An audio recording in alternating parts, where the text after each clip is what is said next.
Each house in Baltimore as the Caps get going in their series against the Penguins. The Wizards try to wrap things up. The Orioles take a little powder and head off to Yankee Stadium. And, of course, we're all getting ready for the NFL Draft. You can follow along all evening long. This guy will be busy at the Castle all evening. Dude, you've had a kind of busy week, right, Luke? I mean, a little baseball, a little rain delay, then a not a rain delay, then an extra inning game. I think we could go extra innings with the draft. But the one thing we've learned about the draft is they do kind of get it done a little more quickly than they used to in the first round, right? Like, we haven't had these 1 a.m. hanging on for the draft. This thing usually gets wrapped up by 11 o'clock, right? Yeah, thank goodness. I mean, it's one of those things, and I've talked about this with you for a long time. I mean, I very much miss the format of Saturday, Sunday. You get up. We all do. I mean, there was beer, there was wings. It was all day. I would always have a good brunch around 11 o'clock and then settle in. And I legitimately would sit there. And this is before I got into media or anything like that. I was just a fan. And I'd sit there for the next 8 hours and just watch the draft. And I had my computer nearby, and I'd read up on who the Ravens drafted. And, it was fun. The good old days. But TV wins out. We know that. It always does. And TV or streaming or whatever the future. Dude, there's going to be 250,000 people running up and down the steps in Philadelphia like Rocky. That's what this thing's turned into. This used to be you, me, a couple nerds getting together with our little books and our art. Hey, by the way, Eric Edholm did an unbelievable piece on Kuiper and Joel Bushbaum. I'm going to get him on next week to talk about it out of Yahoo. But, I remember it as very, very romantically. I have the pictures. The Ravens players used to just come out and hang out. There'd be a couple hundred people, and everybody would be nerded up. It wasn't like a beer fest. It was probably like your fantasy draft, where everybody was really into it, right? Yeah, that's actually, I think that's a really good comparison to, and even a fantasy football draft, that's changed from what it was. I mean, it used to be that hardcore fantasy football fans would participate. Now just about everyone's in a league. I mean, I'm even in a league with members of my family. God bless them, but they're not, they're not sophisticated hardcore football fans. They like the Ravens. They're picking a color. Yeah, a little more than that, but I don't want to insult my family. No one listens. It's all right. It's fine. But it shows how mainstream all of this has become. I mean, it's just.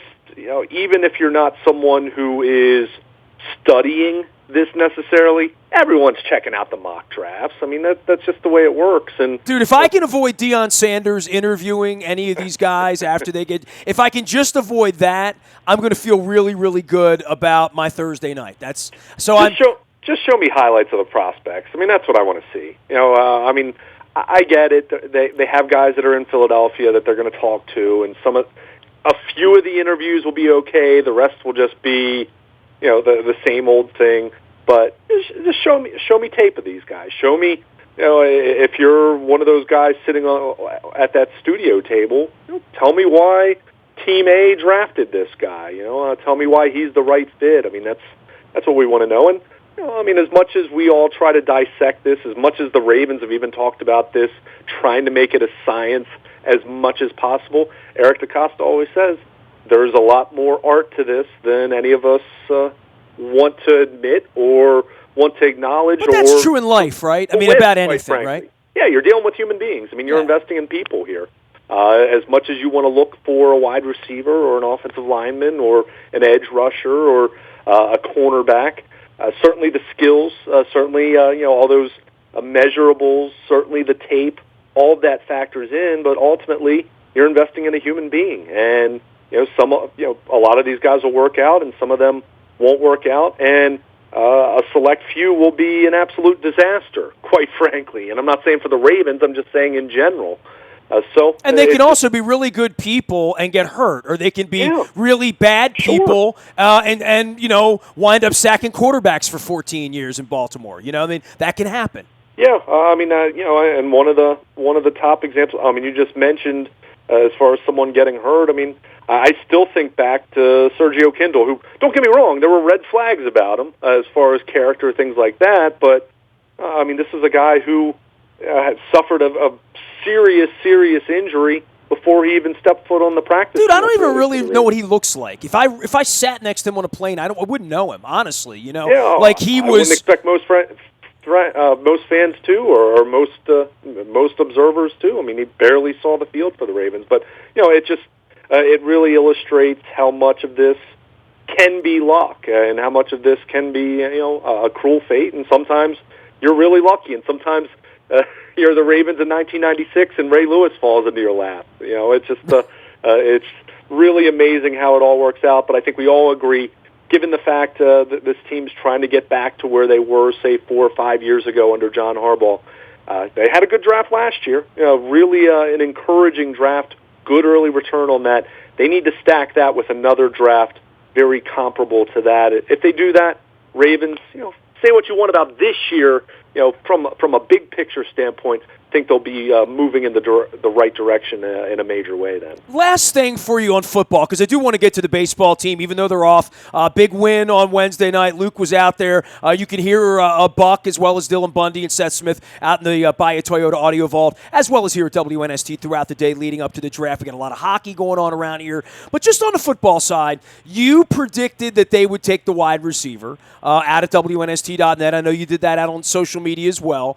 I'm not predictive of anything. I did a mock draft on Wednesday with a Jacksonville radio station, right? So they have one dude like me in every market. They call you on the clock. I was on the clock at 11:45 in the morning. They called me. They said, these are all the guys that are gone. I picked Reuben Foster. I don't know that, of all the drafts I've looked at, the hardest part is to figure out who's actually going to be there. I mean, that is the game, and then how the Ravens would feel about him. Then it's a crapshoot of 4 or 5 guys, right? Like, I don't know how much they really, feel about Gary and Conley, and he'll probably be there now given the allegations. And I think teams are going to run from him like the Bong gas mask video, and his agent's got a lot of work to do. But Forrest Lamp, Ramczyk, McKinley, I'm assuming O.J. Howard will be gone. I'm assuming Mike Williams will be gone. But if any of these names pop up, even McCaffrey, right? Like, if they pick any of these guys,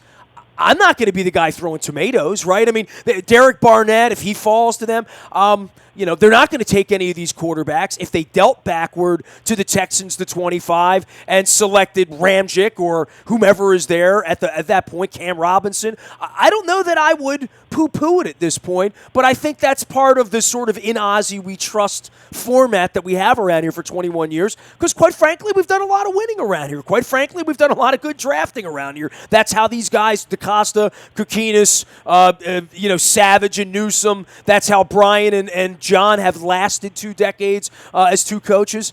They do good work here, but this really is a bright light on them, and I don't know that anybody's going to be on Twitter 5 minutes after the draft unless they take some guy that's projected as a second-round guy, which they've never done, by the way. So whoever they pull, it's going to be a name we're familiar with, right?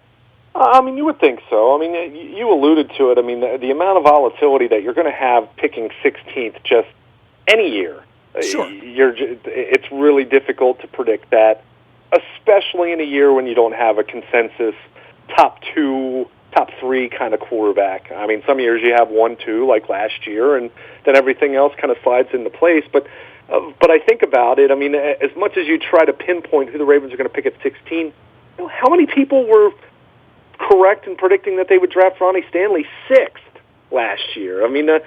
There were some, but it wasn't a consensus. We didn't sit here a year ago right now saying, yeah, they're going to take Stanley. Well, he wasn't even – they were going to take Stanley if they traded down, right? That's kind of where Stanley was. He was in that 10 to 14, 15 kind of range, not 6. I certainly didn't see him that way. Some people – there were people who mocked him to the Ravens at 6, but my point is, if it's not a consensus at 6, and heck, look at San Diego – no one thought they were going to take Joey Bosa 3rd, and he was the guy that they had targeted all along. In the case of Stanley, he had a clean sheet. When I talked to Phil Savage earlier this week, Phil Savage, there's only 5 or 6 clean guys are going to be taken in the first round when you consider injury, off the field, this system, that big step up.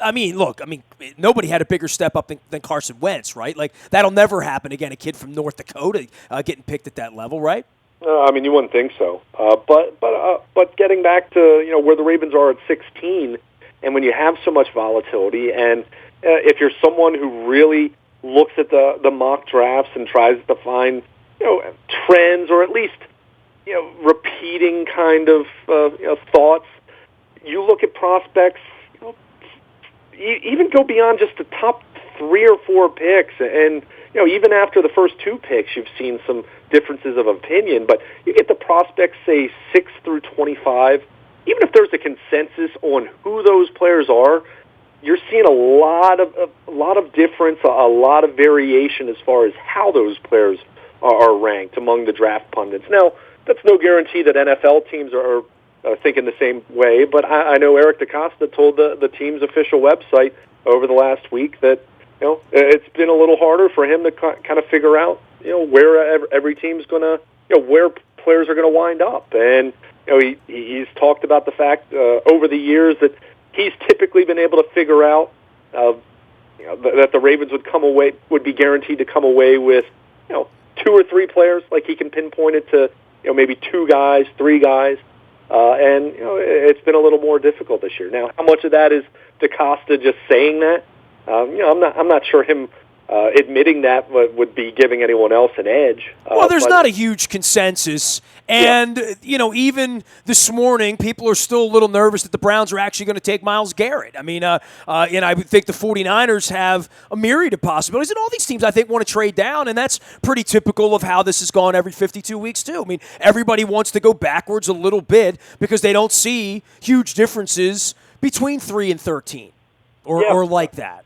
Right. I mean, it's interesting to hear the stuff about the Browns with you're hearing reports and rumors, and you got to keep in mind, and you know this, Nestor. I mean, anything you hear in the final 96 hours leading up to the draft, so much of it is just phooey. I mean, it is. I mean, it's just there are agents, teams just putting out complete BS just because they're trying to either do well for their client, try to improve their client's standing, or it's a team hoping that someone falls. So you hear about the Browns with Trubisky, and that they might take him 1, or they'll still take Garrett, but then they're going to try to trade up, and it's like, well, if you're truly in love with a quarterback, I'm not sure you would risk losing him by not picking him 1. So it tells me, I'm a little skeptical of that. I think they might like Trubisky. I don't think they're in a position where they feel that they absolutely have to have him, because if they did, then they would take him first overall, and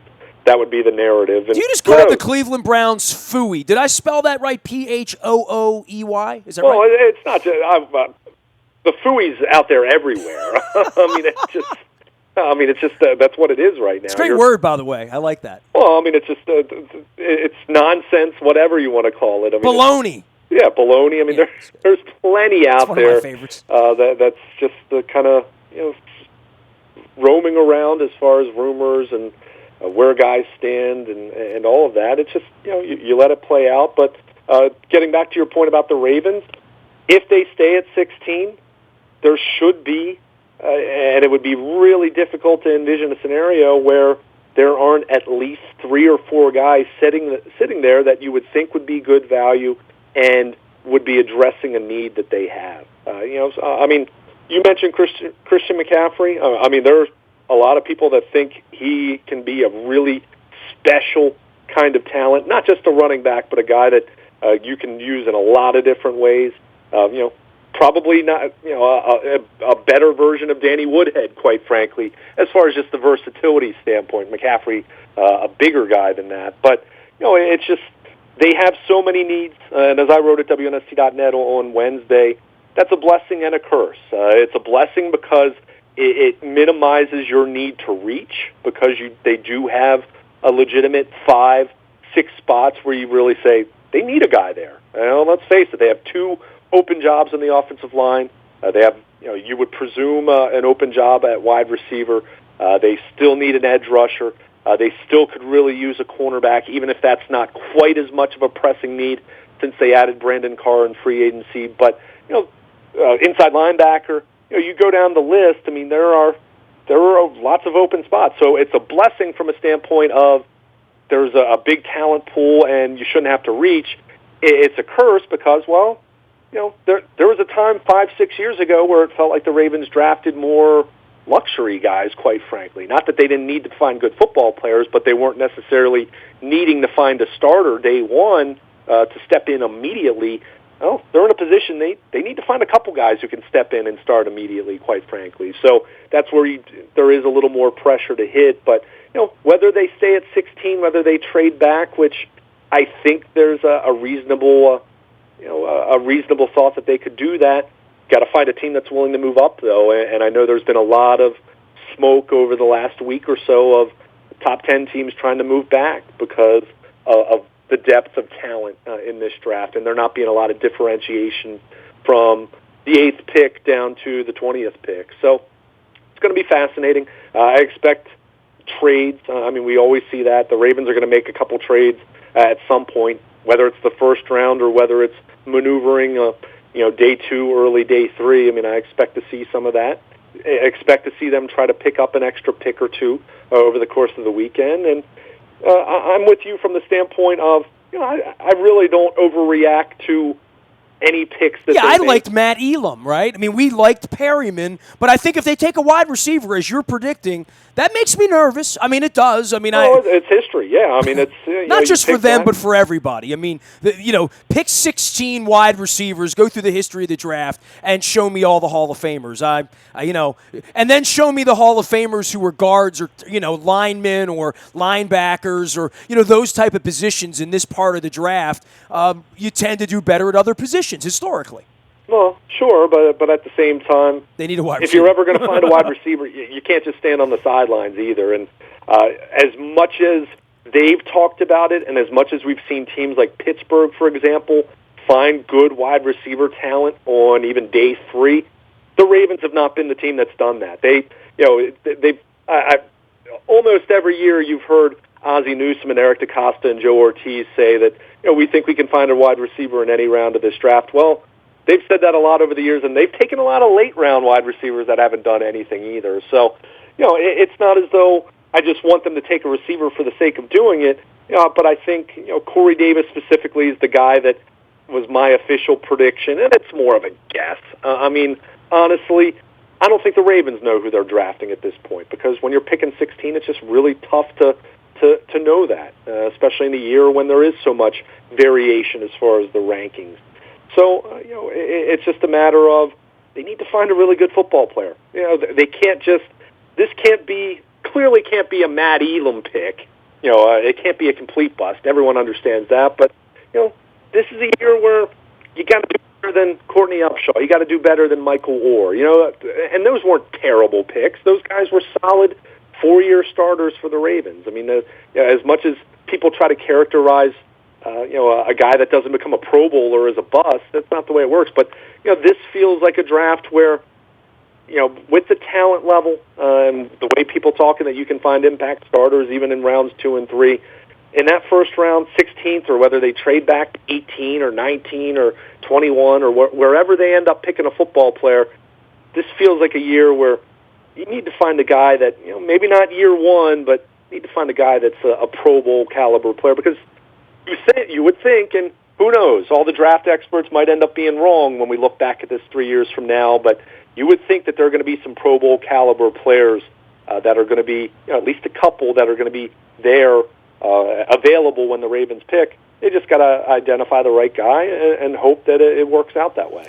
Orioles win on Wednesday night. I know you were up late with that one, and the game sort of lingered longer into the 11th inning. It felt like the Orioles were going to lose the game. I thought a couple of times. I thought when the O'Day came in with the bases loaded, it felt sort of a little doomsday-ish at that point. And in the end, this is one of those games that makes them a first-place team, because they used to lose these games routinely for about a decade and a half, Luke.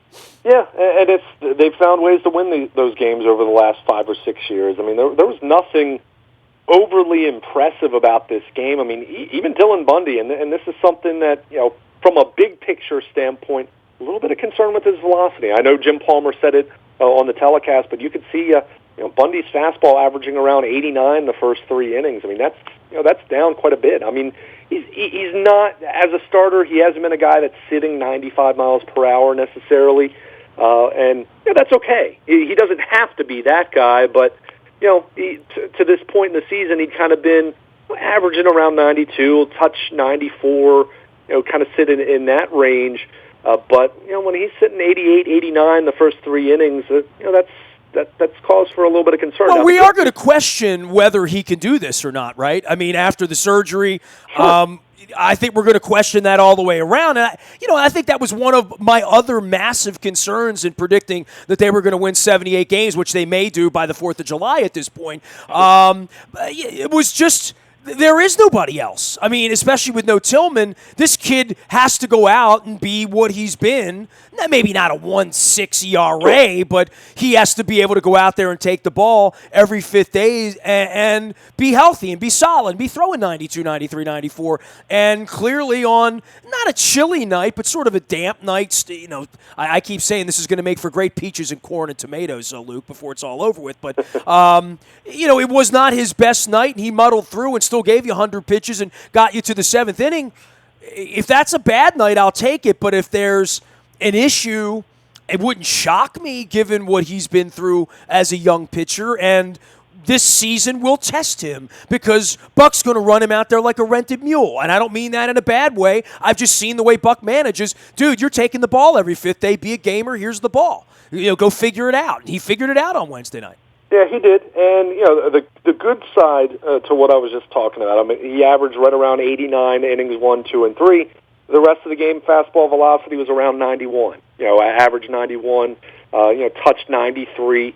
So that was a little more in line with what we've seen. And I like seeing that he got stronger as the game went on in that way. That makes a little less cause for concern than if he just sat 88, 89, and then suddenly was down at 87. Hey, man, you and I have never gone out there and tried to warm up to go do that 100 times, right? I mean, they all make it look so effortless. I mean, how many times have you woken up with a little crick or a little this or a little that or didn't feel as strong or, whatever? When that happens on the 5th day for a starting pitcher, bad things happen. And I think it becomes really obvious, as Buck always says, these are the best guys in the world. When they're a little off, those are the guys that Jim Palmer notices it before anybody, right? Sure. But you could definitely see it on the radar gun, but it was good to see that velocity come up over the second half of the start. And, I think it's just, believe me, anyone listening right now is probably thinking, man, these guys are talking about, bad about a guy who, gave up 2 runs over 6 1/3 innings. He did a great job getting the results, that the desirable results, given the fact that he didn't have great stuff. I mean, he threw some good sliders, but had some other sliders that were flat. Tim Beckham hit one of them out for a home run.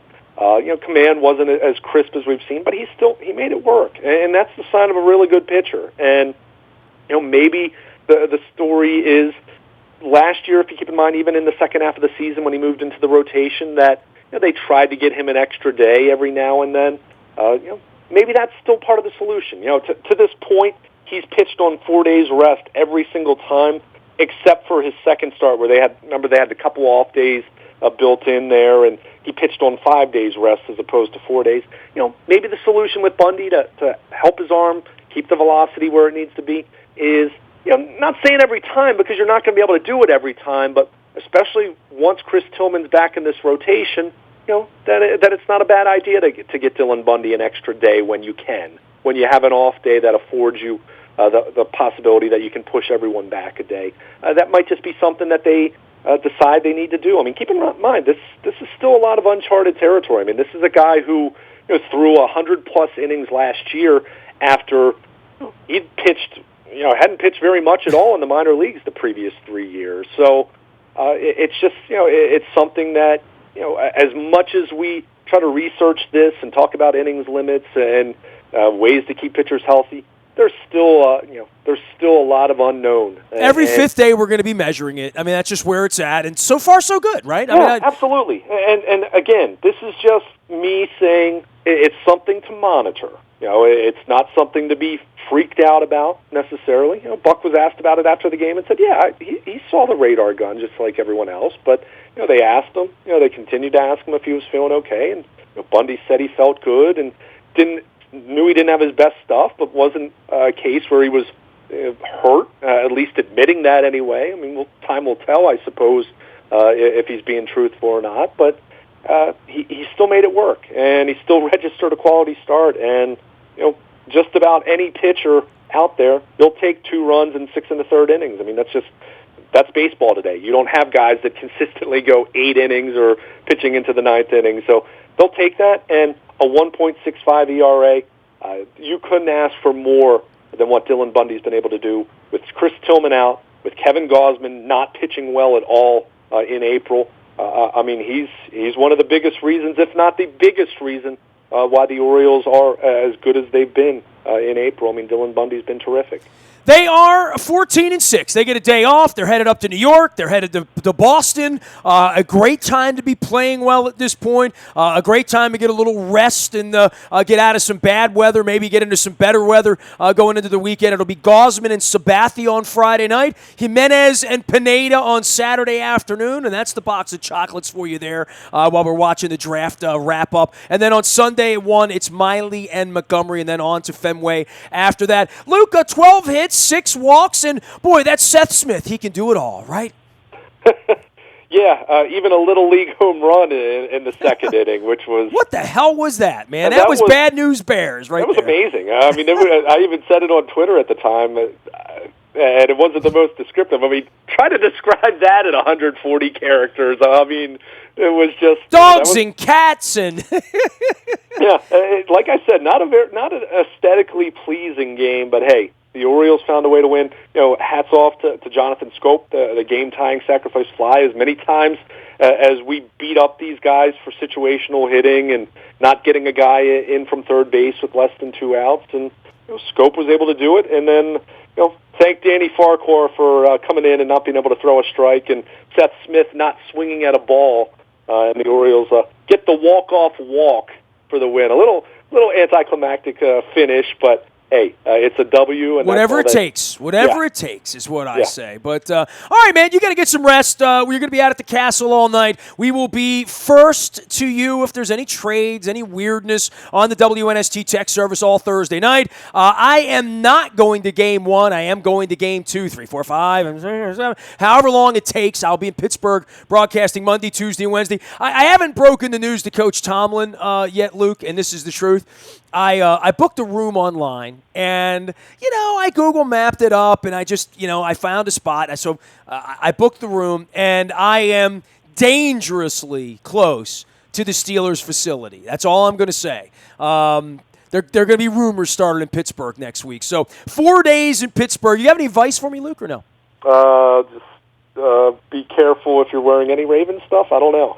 I'm wearing Capital stuff. It's that time of year. This. For Manny Brothers, they have one in York, about 20 minutes north of where I live.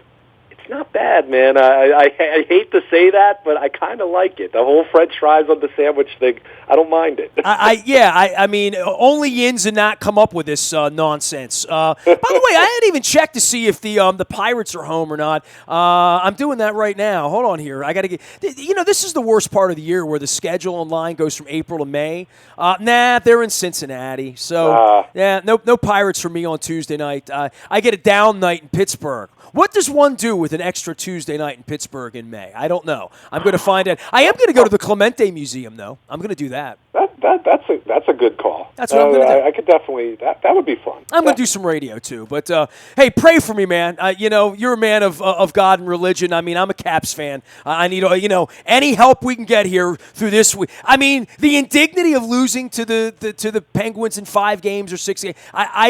I'm not sure I can endure that heading into spring, along with the hay fever that I have. I hear you, and I said this to you the other day. If the Caps are ever going to exercise the demons and get to where they want to be, raising the cup, you have to go through Pittsburgh, right? I mean, it's kind of the way it works. Like the Red Sox going through the Yankees in 2004. I mean, it's just the way it has to work. Like the Ravens going to New England, right? In the AFC Championship game, right? Ravens exercised the Billy Cundiff, Lee Evans demons a year later. I mean, that's the way. It's the appropriate way for it to play out if you get the result you want.